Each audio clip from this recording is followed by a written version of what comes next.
जय हिंद। जय भारत। वंदे मातरम। मैं रविंद्र फौजी। साथियों, आज एक जवान के हक में Punjab and Haryana high court ने फैसला दिया है, जिसमें हमारे माननीय जज साहब संदीप मोदगिल जी, जिनका मैं बहुत बहुत धन्यवाद देना चाहता हूं। और संदीप मोदगिल जी का आपने पहले भी एक फैसला, जो कर्नल बाद साहब वाले केस में आपने सुना होगा, उस समय भी पुलिस को भी फटकार लगाई थी।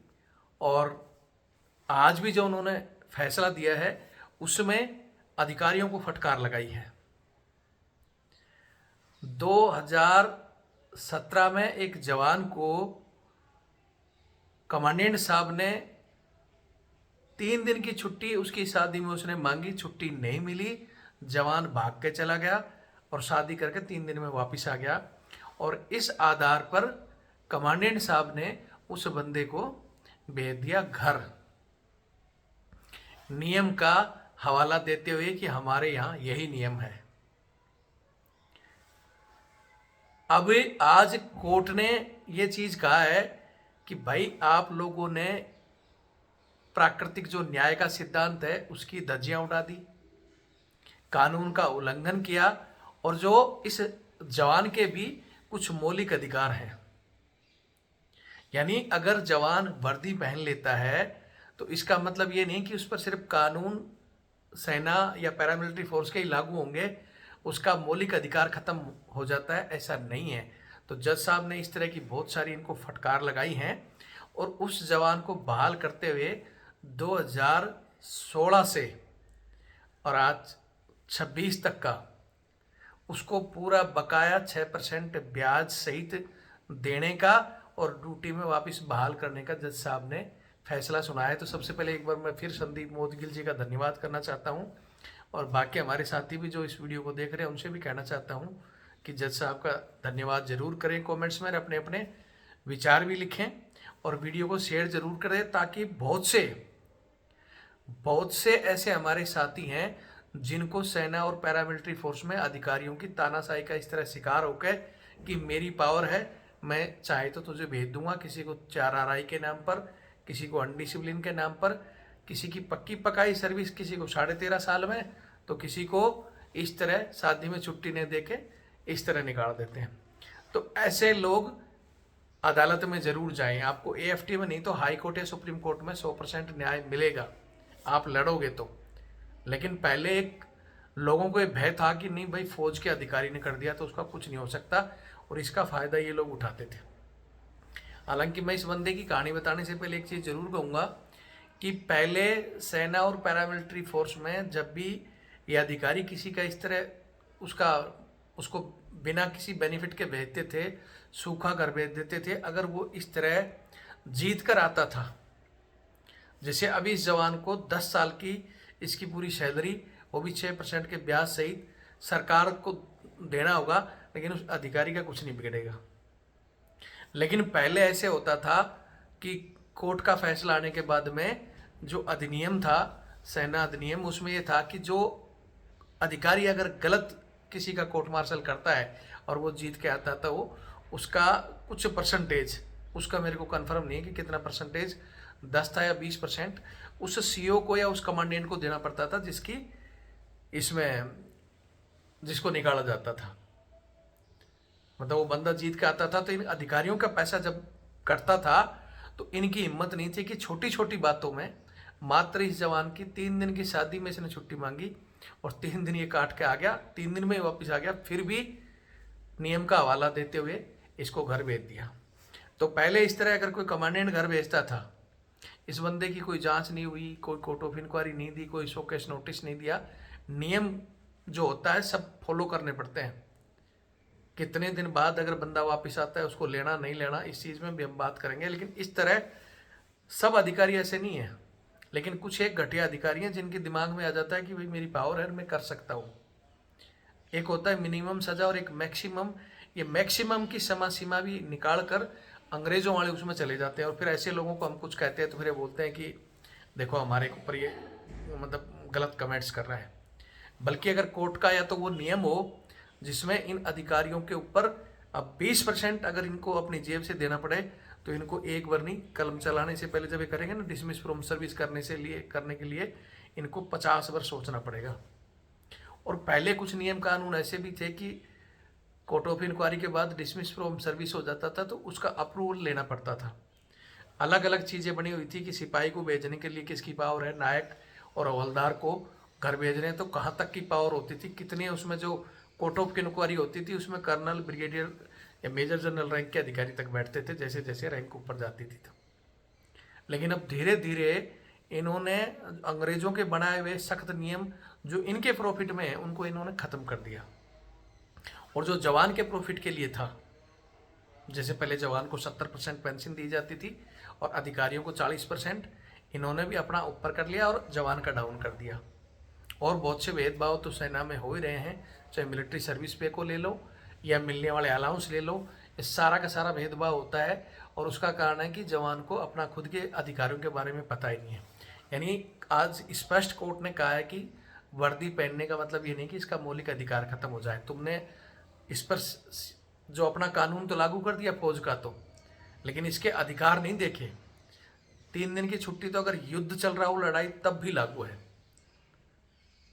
हालांकि मैं फिर कह रहा हूँ कि सभी नहीं है, कई जगह चुगलियाँ वगैरह होती हैं, कुछ ऐसे भी हो जाते हैं। हमारे भी, मैंने एक दिन कल भी लाइव में बताया था कि अभी कुछ दिन पहले की बात है, पंजाब में भी एक बंदा छुट्टी मांग रहा था, 28 की उसकी शादी थी और बोला नहीं भेजूंगा, जो करना है कर ले। मेरे से पूछ के शादी की थी क्या, सीओ साहब ये बोल रहे थे। ठीक है, हालांकि बाद में उसने बंदे ने मेरे को नंबर दिया और मैंने सीओ साहब से बात की। मैंने पूछा कि क्या ऐसा कोई नियम है क्या कि सीओ से पूछ कर शादी तय करे बंदा, उसकी पर्सनल लाइफ है, वो अपनी खुद की छुट्टी मांग रहा है, आपकी तो नहीं कि साहब आपकी छुट्टी मेरे को दे दो। और आप ऐसे कैसे कह रहे हो, फिर मैं मेरी तरफ से या तो मैं वीडियो बनाता हूँ आपका नाम लेकर या फिर इस बंदे को मैं कोर्ट ले जाता हूँ। हालांकि काफ़ी देर बात करने के बाद सीओ साहब ने बोला नहीं मैं इसको भेजता, मैं तो इसको डरा रहा था। अरे डराने का क्या मतलब, आप तो 28 को शादी है और उसको 23-24 तक बोल रहे थे, तो उसको ये कह रहे थे कि कैंसिल कर दे कैंसिल कर दे, जबकि उसके कार्ड छप चुके, पूरा प्रोग्राम हो गया। लास्ट में उसके पिताजी ने कहा सर क्या करेगा, नहीं तो इसको भाग के आना पड़ेगा, लेकिन मैंने उससे बात की और वो आ गया। तो कई बार आप अपने ऐसे जो बहुत से सैनिक हैं हमारे, और भी बहुत हैं जो सलाह देते हैं या अपने वकीलों से किसी से भी सलाह लो। हाँ, ऐसी चीज़ें आती है कि लास्ट में भागना पड़ता है, उससे पहले अपने सीओ साहब से, हायर अथॉरिटीज़ उसके ऊपर भी अधिकारी बैठे होते हैं, उनसे ज़रूर मिलो। ठीक है, अभी इस बंदे की कहानी बता देता हूँ, उसके अलावा मैं एक बार फिर अपील करूँगा हमारे जवानों से कि आप लोगों की सुनने के लिए हमने एक ऐसा चैनल, एक ऐसा ताकतवर बनाई थी रविंद्र फौजी, जिसमें 8 लाख से ज़्यादा जवान जुड़े हुए थे। और वो चैनल हमारा अभी बंद है, आप सभी को पता है। सुप्रीम कोर्ट का मैंने उस केस को डाला हुआ है और वो बंद हमारे ही अधिकारियों ने कराया, ये भी आप सबको पता है। क्योंकि मैंने जो आवाज़ उठाई थी कि हमारे जवानों को घरेलू सहायक के तौर पर जो यूज़ करते हैं वो बंद करो, वेटरगिरी का और बहुत से ऐसे मुद्दे, चाहिए OROP MS पे, ऐसे मैं मुद्दे उठाता था जिससे हम इनके सिरदर्द बन गए। हालांकि पहले तो ये बोलते रहे कि इसके साथ कोई भी जवान नहीं है, इसकी कोई सुनता नहीं है, लेकिन वो संख्या बढ़ते बढ़ते 10 लाख की तरफ जब जाने लगी तब इनको पता चला कि अब तो कुछ भी होने वाला है, तो इन्होंने घुमा फिरा के वो चैनल बंद कर दिया। और अब ये धमकियाँ देते हैं कि अब तो रविंद्र फौजी का चैनल भी बंद कर दिया, अब तुम हमारा क्या उखाड़ लोगे। एकता में ताकत है, आज भी हम एक हों। और वो चैनल तो पता नहीं कोर्ट में कब खुलेगा। अगर आप लोगों ने इस चैनल की संख्या बढ़ा दी होती, जुड़े तो आप ही लोग ही थे, अगर आप आज भी कोशिश करो, आज 3-4 महीने में हमने 27,000 लोग जोड़े। अगर आप 27,000 10-10 आदमी जोड़ते हो तो 2,70,000 होते हैं। 100 आदमी जोड़ते हो तो हम वही 8-10 लाख हो जाएं और इनकी औकात इनको पता चल जाए कि आज का जवान दबने वाला नहीं है। लेकिन पता नहीं, वास्तव में जवानों को डर पैदा हो गया कि रविंद्र फौजी को दबा दिया तो तुम तो चीज़ ही क्या हो।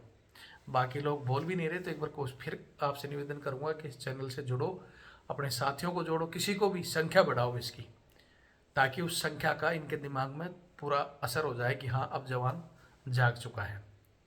आप संख्या नहीं बढ़ा सकते तो उस चैनल के लिए या इस चैनल की संख्या बढ़ाने के लिए बोलते हैं ना कि और भी बहुत से रास्ते होते हैं जिनमें तन मन और धन और पैसे की जरूरत होती है। तो कुछ नहीं कर सकते। अगर आप हमारा सपोर्ट करना चाहते हो तो ये नंबर है 8290354532, 8290354513। ये मेरा फ़ोनपे और पेटीएम से जुड़ा हुआ है और ये मेरा बारकोड। अगर आप सपोर्ट करते हो तो ये लड़ाई निरंतर जारी रहेगी, वो चैनल भी खुल जाएगा और इस तरह जो घटियागिरी करने वाले अधिकारी हैं, जो सीईओ साहब की कुर्सी पर बैठे हैं या कमांडेंट साहब की कुर्सी पर बैठे हैं, वो अपने बाप की जागीर जो समझ बैठे हैं, उन जागीरदारों को हम ये कह सकते हैं कि वो आपके बाप की जागीर नहीं है। हाँ, आप अपनी कंपनी बनाओ, बाहर प्राइवेट फर्म बनाओ, वहाँ बोल सकते हो। यहाँ आपको भी आपकी ड्यूटियाँ मिली हुई हैं जवानों के एडमिनिस्ट्रेशन के लिए और रेजिमेंट को आगे बढ़ाने के लिए, ना कि किसी जवान का हक खाने के लिए, जबकि ये हक खा रहे हैं और वो सबको पता है। ठीक है, बाकी मैं आज इस जवान के कहानी बता देता हूँ। वीडियो को शेयर ज़रूर करें। अगर आप कुछ नहीं कर सकते तो हो सकता है कोई दूसरा भाई हमारी मदद करेगा। ये जो आया है, वर्दी पहनना मौलिक अधिकार खोना नहीं है। हाई कोर्ट ने सीआरपीएफ जवान की कहानी है ये, बर्खास्तगी के आदेश रद्द किया। इसमें था, आपको मैंने जैसे बता दिया कि सीआरपीएफ का जवान था जो 2015 में भर्ती हुआ था, जिसका नाम था नवीन। और 2015 के बाद में इसने जहाँ जहाँ जैसे ट्रेनिंग सेंटर है उसमें 2 साल तक इसने अपनी जो प्रशिक्षण होता है, ट्रेनिंग होती है, वो ट्रेनिंग करी। लेकिन ट्रेनिंग कई बार क्या होता है कि ट्रेनिंग पूरी होती है, जैसे हमारे कसम परेड वगैरह होती है, इसी तरह इसकी ट्रेनिंग के दौरान ही इसके चोट लग गई और उसकी कोर्ट ऑफ इंक्वायरी चल रही थी। हालांकि बाद में चोट मारने वाले का इसने कहा भी था कि जिनकी वजह से चोट लगी थी, लेकिन इसकी कोई सुनवाई नहीं हुई और उसमें कहा कि भाई ऐसे नेचुरल चोट लगी है, इसलिए इस चीज़ को छोड़ो और आप अपनी ट्रेनिंग पूरी करके वहाँ जाओ। अब इसकी 2 साल होते होते 17 में इसकी शादी फिक्स हो गई। इसने 3 दिन मतलब छुट्टी मांगी, पहले महीने की मांगी, नहीं दी, 15 दिन, 7 दिन, लास्ट में 3 दिन की भी कहा तो नहीं दिया कि कैंसिल कर ले, अभी तेरे को छुट्टी नहीं मिलेगी, बाद में जाना। कमांडेंट साहब ने मना कर दिया तो ये बंदा 25, 26, 27 इसमें 3 दिन की मतलब ये छुट्टी निकल गया 2017 में और अपनी शादी अटेंड करके वापस आ गया। तो खुंदक में खाए हुए बंदे, इसको आते ही कोई शोकेस नोटिस नहीं, कोई उस चीज़ की इंक्वायरी नहीं की और इसको सीधा डिसमिस फ्रॉम सर्विस का कागज़ पकड़ा के इसको घर भेज दिया। 18 में इसने उनसे अपील भी की, अपनी कहानी लिखकर रिक्वेस्ट भी करा, प्रार्थना पत्र भी दिए, घर वालों को भी लेके गया, लेकिन सुनवाई नहीं हुई। इसकी अपील भी खारिज कर दी 2018 में। उसके बाद ये हाई कोर्ट पहुंचे। पहले पैरामिलिट्री फोर्स का कैट होता है, कैट और एएफटी, वहाँ तो न्याय मिलने का बहुत कम चांस होते हैं। जब ये हाई कोर्ट पहुंचा, चंडीगढ़ हरियाणा हाई कोर्ट में, तो वहाँ सीआरपीएफ ने कहा कि हमारे यहाँ तो हमारा ही रूल चलता है और इस पर जब तक इसने वर्दी पहन रखी है वही एक्ट लागू, इसलिए हमने उस एक्ट के आधार पर इसको भेजा है। तब जज साहब ने इनको फटकार लगाई है कि वर्दी पहनने का मतलब नहीं है कि इसका जो मौलिक अधिकार है वो ख़त्म हो गए। इसका मौलिक अधिकार है शादी करना और शादी में छुट्टी मिलना, इसका अधिकार था जो आपने नहीं दी। दूसरा, आपने उस समय कोई कोर्ट ऑफ इंक्वायरी नहीं की, ना ही इसको शोकेस नोटिस दिया, आपने सिर्फ अपनी पावर का मिसयूज किया है, दुरुपयोग किया है। इस तरह इनको फटकार लगाते हुए जज साहब ने कहा कि 2016 से और अब 26 तक का टिल डेट, जो कल ये परसों फैसला है, अब तक का इसको पूरा पेमेंट बाकायदा 6% ब्याज के सहित जल्दी से जल्दी दो। तो यहाँ जैसा कि मैंने पहले भी कहा था कि अगर इस फैसले के साथ साथ जज साहब को ऐसी चीज़ लाएं कि जिन्होंने ये किया है, जो कमांडेंट साहब थे उस समय ग्वालियर में बताया जाता था इनका जो प्रशिक्षण शिविर लास्ट में, तो वहाँ जो कमांडेंट साहब थे, अगर वो 20% उस कमांडेंट की जेब से जाए ना, तो उस जैसे और भी कोई कमांडेंटों की हिम्मत नहीं हो कि इस तरह घटियागिरी करते हुए, तानाशाही करते हुए, पेवर नियमों की धज्जी उड़ाते हुए किसी को घर भेज दो। लेकिन पहली बात तो इस तरह